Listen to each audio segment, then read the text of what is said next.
আমাদের নিউজিল্যান্ডের ম্যাচের টাইমিং আমরা চেঞ্জ করছি। A category from now they will receive 65,000, B category they will receive 50,000। টি20 ম্যাচের জন্য যেটা এখন পাবেন হলো 10,000 টাকা করে, ওয়ানডে ম্যাচের জন্য তারা পাবেন 15,000 টাকা করে।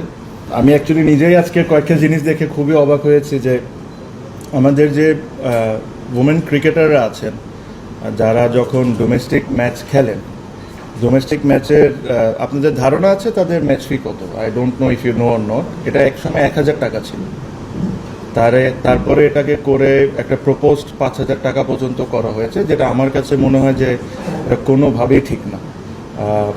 ওনারাও 20 ওভারের ম্যাচ খেলেন, ওনারাও 50 ওভারের ম্যাচ খেলেন, ওনারাও 2 দিন 3 দিনের ম্যাচ খেলেন। টাকা এখনও যে জিনিসটা আজকে আমরা অ্যাপ্রুভ করেছি এটাও আমি বলবো না যে খুব ভালো, but it is much better because সব কিছু ইনক্রিজ করার একটা লিমিটেশনস আছে। সে এখন থেকে তারা টি20 ম্যাচের জন্য যেটা এখন পাবেন হলো 10,000 টাকা করে, ওয়ানডে ম্যাচের জন্য তারা পাবেন 15,000 টাকা করে, লঙ্গার ভার্সন 2 ডে 3 ডে 4 ডে এটার জন্য ওনারা পাবেন 20,000 টাকা করে, যেটা আগে হয়তো বা 8,000 বা এরকম কোনো কিছু একটা ছিল। ওনাদের ন্যাশনাল কন্ট্রাক্ট যেটা হলো ন্যাশনাল টিমের প্লেয়ারদের বাদে যেটা ডোমেস্টিক প্লেয়ারদের কন্ট্রাক্ট যেটা আছেন ওটাতে 30 to 35 ওমেন ক্রিকেটাররা কন্ট্রাক্টেডে আছেন।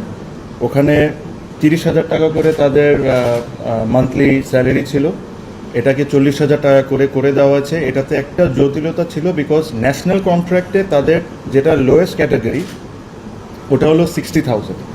তো আমি ডোমেস্টিকটা চাইলেও বাড়াইলেও একটা গ্যাপ তো রাখতে হবে ডোমেস্টিকের সাথে ন্যাশনাল কন্ট্রাক্টে। এই কারণে হয়তো বা আমরা যতটুকু পেরেছি ইনক্রিজ করার অতটুকু করতে পেরেছি।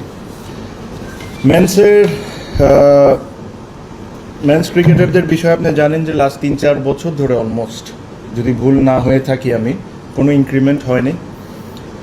এতদিন মেন্স ক্রিকেটারদের যে স্যালারি ছিল এটা ছিল হলো এ ক্যাটাগরির স্যালারি ছিল 35,000 টাকা, বি 30,000 আর সি 25,000। এগেইন আমার কাছে মনে হয় ইটস হাইলি আন্ডারপেইড। এত কষ্ট করে তারা সবাই ক্রিকেট খেলে, ক্রিকেটের কারণেই আজকে আমাদের এই ক্রিকেট বোর্ড, এই ক্রিকেট সব কিছু। মিনিমাম রেসপেক্ট বা যে কষ্টটা করে তাদেরকে মিনিমাম জিনিসটা আমাদের করে দেওয়া উচিত। তো আমরা যেটা আজকে প্রুভ করেছি, A category from now they will receive 65,000, B category they will receive 50,000, C category will receive 40,000 per month. This is a salary. আজকে এপ্রিল অলমোস্ট, এই বছরের স্যালারি কন্ট্রাক্ট এখন পর্যন্ত 4 মাস হয়ে গিয়েছে, স্যালারি তারা পায় নাই, প্রবলি তাদের কন্ট্রাক্ট সাইন হয় নাই, দেখে না। আর এই জিনিসটা আজকে যে জিনিসটা অ্যাপ্রুভ করেছি এটা জানুয়ারির 1 তারিখ থেকে অ্যাপ্রুভ। সো জানুয়ারির 1 তারিখ থেকে যখনই তারা বেতন পাবে এই হিসাবে তারা বেতন পাবে, প্লাস তাদের ম্যাচ ফিস যেটা 70,000 টাকা ছিল তাদেরকে এটা 1 লাখ টাকা করে দেওয়া হয়েছে আজকের থেকে। সো এটাই বেসিকলি এর চেয়ে বেশি কিছু ছিল না। ইন্টারনাল কিছু কথা ছিল। ভেরি ইম্পর্টেন্ট যে জিনিসটা ছিল হলো প্রিমিয়ার লিগ, বাংলাদেশের প্রিমিয়ার লিগ নিয়ে আমরা যে জিনিসটা ডিসিশন নিয়েছি যে আমরা ইমিডিয়েটলি প্রত্যেকটা টিমের সাথে বসবো প্রিমিয়ার লিগের, আর ওনাদের সাথে ডিসকাশন করে যত দ্রুত দলবদলের ডেট আমরা দিয়ে দিতে পারি আর খেলাটা মাঠে শুরু করে দিতে পারি, এটাই আমাদের টার্গেট। মাঠ নিয়ে একটা সংখ্যা আছে, বাট যদি আমাদের প্রয়োজন পড়ে আমরা মাঠ ভাড়াও যদি দরকার হয় তাও নেব, কারণ এখন অনেক প্রাইভেট একাডেমিজগুলো আছে যারা good enough to host list A matches. So ওটা if necessary will do that.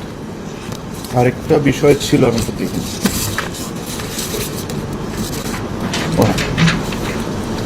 আরেকটা ইম্পর্টেন্ট বিষয় হচ্ছে আপনারা জানেন যে আমাদের বাংলাদেশ সরকার এনকারেজ করছে যে আমরা যতটুকু ইলেকট্রিসিটি সেভ করতে পারি, যতটুকু এদিকে আমরা সবাই মিলে অ্যাজ আ নেশন যতটুকু হেল্প করতে পারি, সো এইগুলো চিন্তা মাথায় রেখে আমাদের নিউজিল্যান্ডের ম্যাচের টাইমিং আমরা চেঞ্জ করছি। সো আমরা যতটুকু পারবো মিনিমাম আন্ডার লাইটে খেলার চেষ্টা করব। আমি এক্স্যাক্ট টাইমটা আপনাকে বলছি না, বাট একটা আইডিয়া দিতে পারি।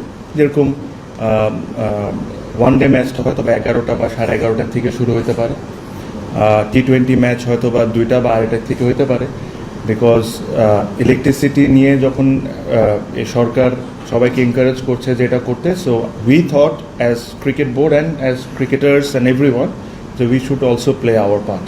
So this is what we are doing, and exact timings আপনারা I am sure with coming days আপনি পেয়ে যাবেন, বাট আমি আপনাকে আইডিয়া দিয়ে দিলাম যদি আন্ডারলাইট ইউজও করতে হয় যত মিনিমাম ইউজ করা যায়, সো দ্যাট যতটা ইলেকট্রিসিটি আমরা বাঁচাতে পারি.